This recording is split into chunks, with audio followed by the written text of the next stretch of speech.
lihat teman-teman kita yang kalau ketika mereka itu sedih, lagi stres, itu tuh obatnya tuh lagu nih Kak. Nah, biasanya kan lagu-lagu motivasi nih ya.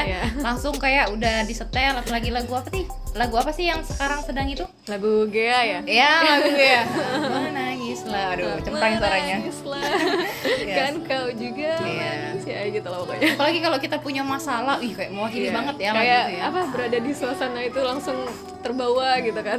Iya, bahkan ada loh Kak, millennials jadi kebawa deh. Gen Z yang itu ketika ngedenger lagu tuh langsung auto nangis. Iya. Ya, nah Kayaknya itu, saya dulu gitu. coba itu kira-kira kok bisa?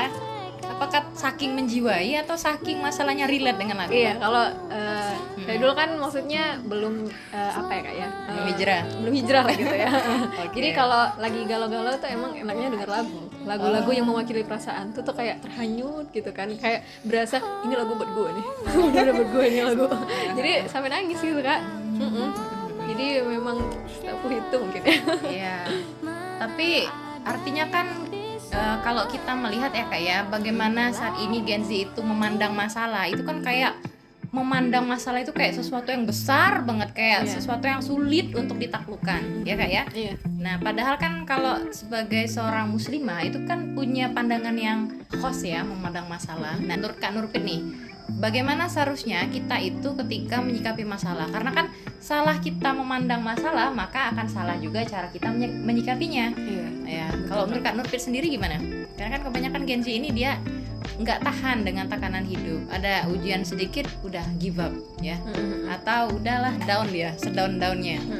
Ya, menurut Kakak gimana nih cara agar kita tuh bisa memandang masalah dengan clear, dengan jelas? Ya, mungkin bisa berawal dari mindset ya Kak.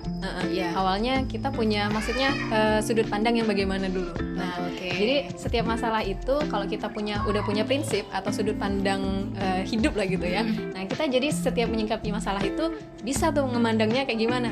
Pernah kan ya ketika SMA itu ngerasain akan deket nih waktu PTS, pernah kan? Nah, kira-kira nih ketika sudah deket nih ada ujian PTS nih satu minggu lagi alias Senin depan. Kira-kira gimana nih kalau kita dihadapkan dengan ujian tadi PTS? Apakah kita akan hadapi atau kita akan lari? Lari aja lah. Gimana kalau Kak Nurpit sendiri? Ya pasti dihadapi lah, mau gimana lagi? Ya kalau nggak dihadapi berarti kan ya tadi ya nilainya nggak ada. Iya, bisa nggak lulus ya. Iya. Oke, Spradi. Jadi dari sini kita bisa paham ya bahwa cara kita memandang masalah itu juga akan mempengaruhi sikap kita ketika menyikapi masalah tadi. Yang pertama tadi, bahwa masalah itu ada untuk dihadapi kan?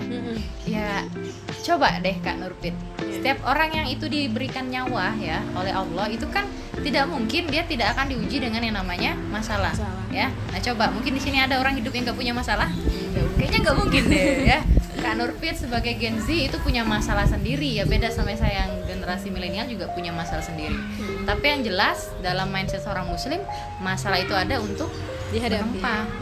Untuk dihadapi dan sebagai tadi ya bahan untuk menempa diri dan naik level.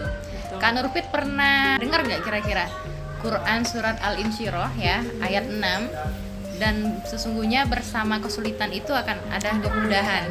Nah itu kan kira-kira udah dijamin loh sama Allah.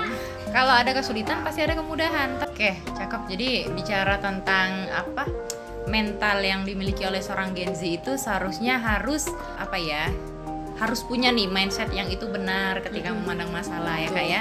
Dan mindset yang benar itu kira-kira datang dari mana Kak? Apakah dari sekuler kah atau dari Islam atau dari mana gitu? Pastinya dari Islam sih Kak. Karena saya dulu kan pernah berada di semua fase Kak ya. Saya pernah jadi ya remaja yang sekuler. Ya pasti mungkin setiap orang yang dia belum hijrah pernah lah berada di fase itu. Maksudnya berada di tahap kehidupan yang kayak sebelum Islam yang kasih petunjuk dalam hidupnya, pasti dia berada di fase sekuler. Jadi